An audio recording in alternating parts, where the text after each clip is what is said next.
Hello विद्यार्थीगण, I hope कि आप अच्छे होंगे। यदि आप 11th के छात्र हैं तो आपके लिए बहुत ही महत्वपूर्ण है। लिखा हुआ स्ट्रक्चर ऑफ एन एटम, यानी परमाणु का ये संरचना है, जिसमें आपको यहाँ दिखाया जाए तो ये है नाभिक। नाभिक में क्या क्या होता है? तो नाभिक में होता है प्रोटॉन, न्यूट्रॉन, प्रोटॉन, न्यूट्रॉन। ये है क्या? ये नाभिक है। नाभिक को हम क्या बोलते हैं इंग्लिश में? नाभिक को हम बोलते हैं इंग्लिश में न्यूक्लियस बोलते हैं। न्यूक्लियस इसे बोलते हैं नाभिक।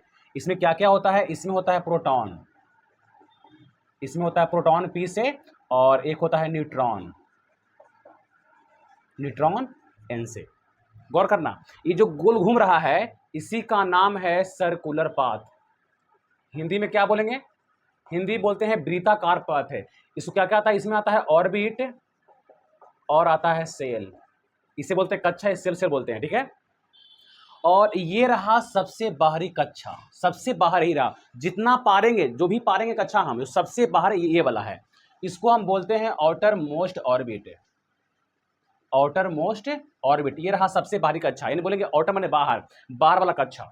इसका एक और नाम बड़ा फेमस नाम है, यानी जो आपके पास बाहरी ऑर्बिट होगा उसका नाम होता है अल्टीमेट सेल।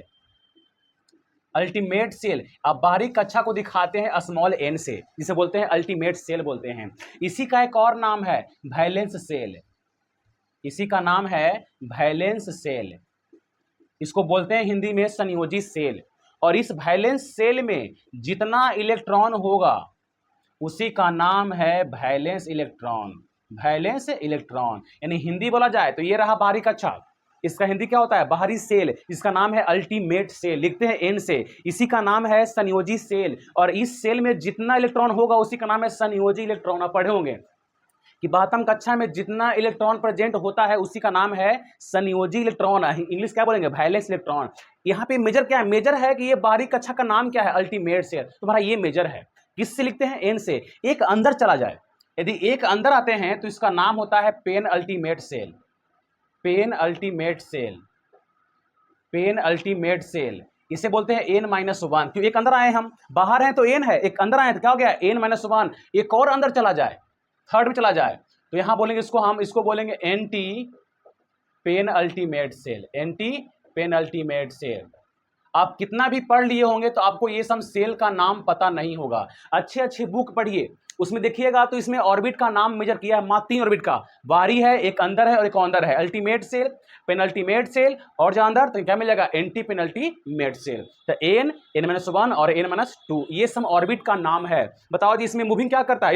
इलेक्ट्रॉन इसमें मूव कर रहा है, ये स्पीडली मूव करता है, ये स्पीडली मूव कर रहा है, ये इलेक्ट्रॉन है, ये स्पीडली घूम रहा है। ये क्या है? तो इसको बोलते हैं मूविंग इलेक्ट्रॉन, मूविंग इलेक्ट्रॉन। यानी यहां पर इलेक्ट्रॉन गतिशील है।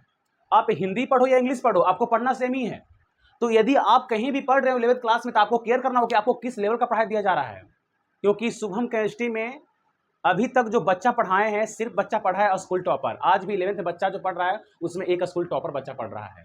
मेरे पास 2 ही या 200 बच्चा हो, वही बच्चा मेरे पास आता है जो इसको अच्छे से पढ़ना है केमिस्ट्री को, और बेटर करना है और अच्छा रिजल्ट लेना है, वही आता है। बाकी आप कहीं भी आप बेसिक के नाम पे टाइम पास कर सकते हैं, ये आपका मर्जी है। ये तो सिर्फ एक टेलर है, इसमें फीलिंग बहुत बाकी है जो आपको जानना जरूरी है। यदि आप खुश हैं कहीं पढ़कर, तो आप खुश इसलिए हैं क्योंकि आप वही पढ़ रहे हैं जो आपको पढ़ा हुआ था पहले से, आपको वही मिल रहा है, तो आप आनंदमय में है। आप कुछ नया पढ़िए, और नया पढ़िएगा तो आप वहां पे है ना छोड़कर भागना चाहिए कि वो समझ में नहीं आएगा।